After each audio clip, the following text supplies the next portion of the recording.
जय श्री राम, जय बजरंगबली, हर हर महादेव। जय हिंद मित्रों। आज श्री रामचरितमानस अक्षरशः कथा ज्ञान यज्ञ के अगले पड़ाव में हम लोग पृष्ठ संख्या 293 और दोहा संख्या 15 अयोध्या कांड में आगे बढ़ रहे हैं। पिछले दिवस में हमने देखा कि किस प्रकार से जब मंथरा आकर के माता कैकेयी को अपनी बात कहती हैं तो किस प्रकार से माता कैकेयी ने मंथरा को डांटते हुए कहा है कि जो विधि जन्म दे कर छोहूं हों राम सिय पूत पुतोहूं। ऐसा कहते हुए प्राण ते अधिक राम प्रिय मोरे तिन के तिलक छोभ कस तोरे, ऐसी बात कही है। परंतु उसके बाद जब उन्होंने कहा है कि तुझे भरत की सौगंध है, छल कपट छोड़कर सच सच कह, तू हर्ष के समय विषाद कर रही है, मुझे इसका कारण सुना। उसके बाद मंथरा ने अपना काम करना प्रारंभ कर दिया और किस प्रकार से आगे मंथरा माता कैकेयी को बरगलाने का काम या दिशा से हटाने का कार्य कर रही है, आप सुनिए।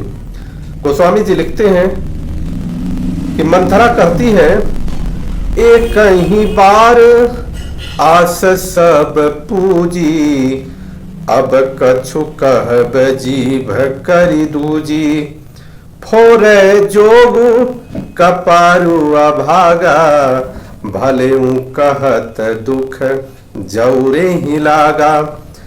मंथरा ने कहा कि सारी आशाएं तो एक ही बार के कहने में पूर्ण हो गई, अब तो दूसरी जीभ लगाकर कुछ कहूं। अर्थात पहली बार जब कहा था मंथरा ने तो माता ने कहा था, कैकेयी ने कहा था कि तुम्हारी जीभ मैं खिंचवा लूं अगर राम के विरुद्ध ऐसी बात कर रही हो, घर फोड़ने का कार्य तुम कर रही हो।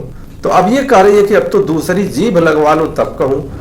व्यंग कह रही है, मेरा अभागा कपाल तो फोड़ने ही योग्य है, जो अच्छी बात कहने पर भी आपको दुख होता है। कहीं झूठी फुरी बात बनाई, ते प्रिय तुम ही करऊं मैं भाई, हमहू कहबी अब ठकुर सोहाती, नाही तमौन रहत दिन राती। इस प्रकार से जो झूठी सच्ची बातें बनाकर कहते हैं, हे भाई वे ही तुम्हें प्रिय हैं, हे माई वे ही तुम्हें प्रिय हैं, और मैं कड़वी लगती हूँ, अब मैं भी ठकुर सुहाती कहा करूंगी, अर्थात मुंह देखकर बात किया करूंगी, नहीं तो दिन रात चुप रहूंगी। करी कुरूप विधि पर बस कीन्हा, बवासो लुनिया लहिय जो दीन्हा, कोंद्रे पहो हम ही कहानी, चेरी छाड़ी अब होब की रानी। कितनी सुंदर बात मंथरा कह रही है कि विधाता ने कुरूप बनाकर मुझे बरबस कर दिया, और दूसरे को क्या दोष दूं, जो बोया सो काटती हूं, दिया सो पाती हूं। कोई भी राजा होगा, हमारी क्या हानि होगी, दासी छोड़कर क्या अब मैं रानी बनूंगी, रानी हो जाऊंगी। इसलिए कोई भी राजा बने, इसमें मेरी कोई न हानि है न लाभ है, मैं तो दासी ही रहूंगी। मंथरा पहले मानसिक रूप से माता कैकेयी को अपने कब्जे में लेने का प्रयास कर रही है, और तब जाकर के वो अपनी बात कहेगी। क्या कह रही है, जारे जोग स्वभाव हमारा, अनभल देखी न जाए तुम्हारा, ताते कछु के बात अनुसारी, क्षमिया देवी बड़ी चूक हमारी। हमारा स्वभाव तो जलाने ही योग्य है, क्योंकि तुम्हारा अहित मुझसे देखा नहीं जाता, इसीलिए कुछ बात चलाई थी, किंतु हे देवी हमारी बड़ी भूल हो गई, क्षमा करो। गूढ़ कपट प्रिय वचन सुनी, तीय अधर बुद्धि रानी, असुर माया बस बैरिनी, सुहद जानी पछतानी। आधार रहित अस्थिर बुद्धि की स्त्री और देवताओं की माया के वश में होने के कारण रहस्य युक्त कपट भरे प्रिय वचनों को सुनकर रानी कैकेयी ने बैरिन मंथरा को अपनी सुहृद अर्थात अहेतुक हित करने वाली जानकर उसका विश्वास कर लिया। सादर पुनि पुनि पूछती ओही, सबरी गान मृगी जनु मोही। तसिमति फिरी अहि जसी भावी, रहसी चेरी घात जनु फावी।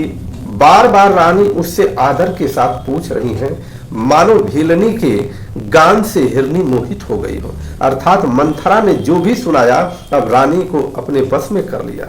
जैसी भावी है वैसी ही बुद्धि भी फिर गई। दासी अपना दांव लगाकर जानकर और वो समझ गई कि हमारा दांव अब लग चुका है, वो हर्षित हो गई। तुम पूछहु मैं कहत डेराऊं, धरे मोर घर फोरी नाऊं।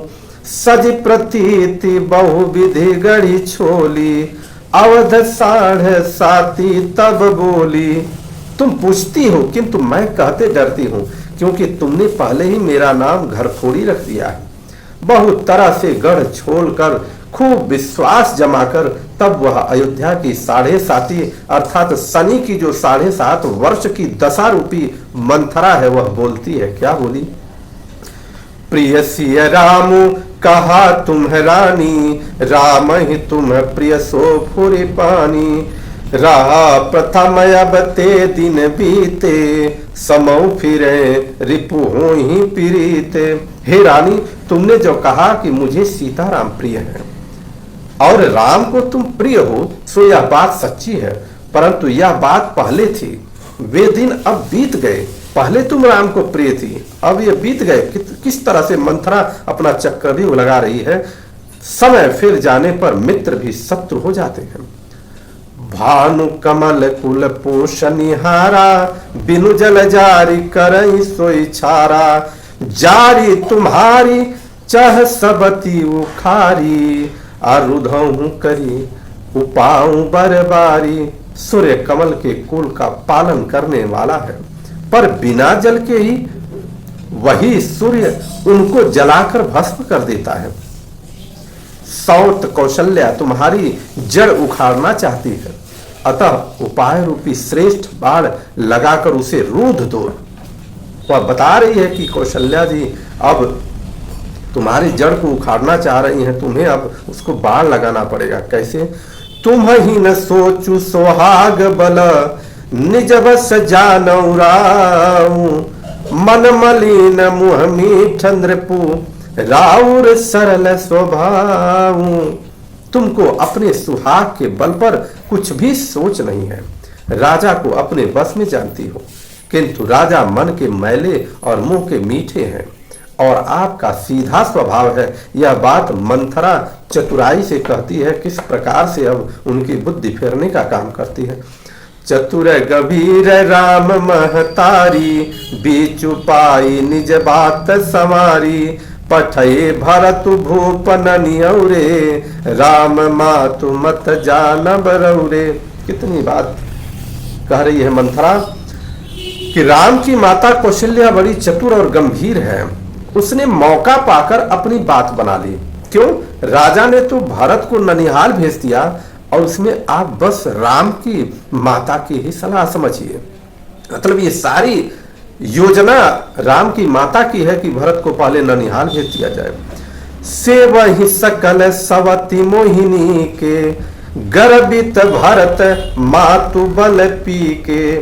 सालु तुम्हार कौशिलहि माई, कपट चतुर नहीं होई जनाई। और सब सौतें तो मेरी अच्छी तरह सेवा करती हैं। कौशल्या समझती हैं कि सारी सौतें तो मेरी अच्छी तरह सेवा करती हैं। एक भरत की माँ पति के बल पर गर्वित रहती है। इसी से हे माई, कौशल्या को तुम बहुत ही साल अर्थात खटक रही हो, साल रही हो, किंतु वह कपट करने में चतुर है। अतः उसके हृदय का भाव जानने में नहीं आता, वह उसी चतुरता में छिपाए रहती है। राज ही तुम पर प्रेम विशेषी, सवती सुभाव सकई नहीं देखी। रचि प्रपंच भूपहि अपनाई, राम तिलक हित लगन धराई। राजा का तुम पर विशेष प्रेम है। कौशल्या सौत के स्वभाव से उसे देख नहीं सकती, इसलिए उसने जाल रचकर राजा को अपने बस में करके राम के राज तिलक के लिए सारा लग्न निश्चित करा लिया। यह कुल उचित राम कहूँ टीका, सबई सोहाई मोहि सुठनी का। आगिली बात समुझ डरु मोही, आदेऊ देऊ फिर सो फलुही। राम को तिलक हो यह कुल के उचित ही है, और यह बात सभी को सुहाती है, और मुझे तो बहुत अच्छी लगती है। परंतु मुझे तो आगे की बात विचार कर डर लगता है, दैव उलटकर इसका फल उसी कौशल्या को दे। ऐसा वह विचार करना समझा रही है कौशल्या कैकेयी को। कौशल्या के बारे में वह बुरी बुरी बातें कह रही है। रचि पचि कोटिक कुटिलपना, कीन्हे सि कपट प्रबोधु। कहीं सी कथा सत सवती के, जय विधि बाण विरोधु। इस तरह करोड़ों कुटिलपन की बात है। गढ़ छोड़कर मंथरा ने कैकेयी को उल्टा सीधा समझा दिया, और सैकड़ों सौतों की कहानियां इस प्रकार कही जिस प्रकार विरोध बढ़ जाए। ऐसे उसने बहुत तरह के उदाहरण प्रस्तुत कर दिए अन्य सामान्य राजाओं के। उसे नहीं, माता कैकेयी को ये समझने नहीं दिया कि अन्य राजाओं में और चक्रवर्ती सम्राट महाराजा दशरथ में अंतर है। आगे क्या कहती है? भावी बस प्रतीत उरलाई, पूछ रानी पुनि शपथ देवाई। का पूछहु तुम बहु न जाना, निज हित अनहित पशु पहचाना। होनहार बस कैकेयी के मन में विश्वास हो गया। रानी फिर सौगंध दिलाकर पूछने लगी। मंथरा बोली, क्या पूछते हो? अरे तुमने अभी भी नहीं समझा अपने भले बुरे को, जो पशु भी पहचान लेते हैं। भयउ पाखु दिन सजत समाजू, तुम पाई सुधि मोहि सन आजू। खाइए पहिरिए राज तुम्हारे, सत्य कहे नहीं दोषो हमारे। पूरा पखवाड़ा बीत गया सामान सजते, और तुमने खबर पाई है आज मुझसे। मैं तुम्हारे राज्य में खाती पहनती हूं, इसीलिए सच कहने में मुझे कोई दोष नहीं है। जो असत्य कछु कहब बनाई, तो विधि देई हम ही सजाई। राम ही तिलक काली जो भयऊ, तुम कहूं विपत बीजु विधि बयऊ। यदि मैं कुछ बनाकर झूठ कहती होंगी तो विधाता मुझे दंड देगा। यदि कल राम को राज तिलक हो गया तो तुम्हारे लिए विधाता ने विपत्तियों का बीज बो दिया। रेख खचाई कहूं भलु भासी, भामिनी भयू दूध कई माखी। जो सुख सहित करहूं सेवकाई, तो घर रहूं न उपाई। मैं यह बात लकीर खींचकर बलपूर्वक कहती हूं, हे भामिनी, तुम तो अब दूध की मक्खी हो गई। अर्थात जो दूध में पड़ी हुई मक्खी को लोग निकाल कर फेंक देते हैं, वैसे ही तुम्हें भी लोग घर से निकाल कर बाहर कर देंगे। जो पुत्र सहित चाकरी बजाओगी और घर में रह सकोगी, तब जाकर के यही तुम्हारा दूसरा और कोई उपाय नहीं है। कहूं भी न तही दीन है दुखी, तुम्ही कौशिला देव। अभरत बंद गृह से यही, लखन राम के नेब। कद ने बिनता को दुख दिया था, तुम्हें कौशल्या देगी। भरत कारागार का सेवन करेंगे, और लक्ष्मण राम के नायब होंगे, अर्थात सहकारी होंगे। सब प्रकार से वो समझा रही है कैकेयी को। कैकेयी सुता सुनत कटुबानी, कहीं न सकहीं कछु सहमी सुखानी। तन पसेऊ कदली जिमि कापी, कुंवरी दसन जीव जब तब चापी। कैकेयी मंथरा की कड़वी बाणी सुनते ही डर कर सूख गई, कुछ बोल नहीं सकती। शरीर में पसीना हो आया और वह केले की तरह कांपने लगी। तब कुंवरी ने अपनी जीभ दांतों तले दबाई। उसे भय हुआ कि कहीं भविष्य का अत्यंत डरावना चित्र सुनकर कैकेयी की हृदय गति न रुक जाए, जिससे उल्टा सारा काम बिगड़ जाएगा। कहीं कहीं कोटिक कपट कहानी, धीरज धरहूं प्रबोधि सिरानी। फिरा करम प्रिय लागू कुचाली, अब की सराहई मानी मराली। फिर कपट की करोड़ों कहानियां कह कहकर उसने रानी को खूब समझाया कि धीरज रखो। कैकेयी का भाग्य पलट गया, उसे कुचाल प्यारी लगी। वह बगुली को हंसिनी मानकर उसकी सराहना करने लगी। सुनु मंथरा बात फुरी तोरी, दहिनी आँखि नित फरकई मोरी। दिन प्रति देखऊं राति कुसपने, अकहुन तोई मोह बस अपने। कैकेयी ने कहा, मंथरा सुन, तेरी बात सत्य है। मेरी दाहिनी आंख नित्य फड़का करती है। मैं प्रतिदिन रात को बुरे स्वप्न देखती हूँ, किंतु अपने अज्ञानवश तुझसे कहती नहीं।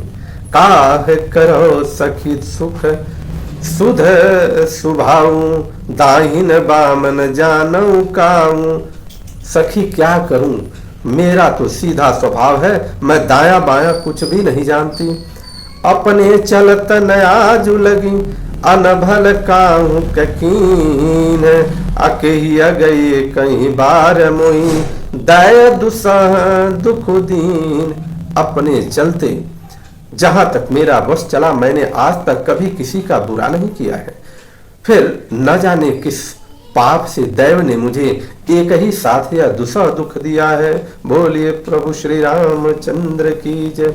इस प्रकार से अब मंथरा ने माता कैकेयी की बुद्धि फेर दी। विभिन्न प्रकार के उदाहरण देकर आप श्री रामचरित के मानस के इस सुंदर रचना को आप निश्चित रूप से सुने, समझें और लोगों को समझाने का प्रयास करें, बताने का प्रयास करें। जिस गूढ़ रहस्य को बताया गया है कि जब कोई भी दासी इस प्रकार की बात करे, यही बात सत्य है कि जैसे माता कैकेयी ने कहा था कि काने कुबड़े लंगड़े ये सब, और वो भी नारी हो, तो निश्चित रूप से उसके मन काला ही होता है। उस पर भी ध्यान दिया जाए। सहजता के साथ किसी ऐसे व्यक्ति का विश्वास न किया जाए, नहीं तो घर टूटना और बहुत बड़ा विध्वंस होगा, विध्वंसता निश्चित होगी। हमें सत्य की कसौटी पर चलना है, प्रभु श्री रामचंद्र जी की आराधना करके चलना है, प्रभु श्री रामचंद्र जी के द्वारा दिखाए गए रास्ते पर चलना है। बोलिए माता जानकी की जय, श्री सीताराम जी महाराज की जय,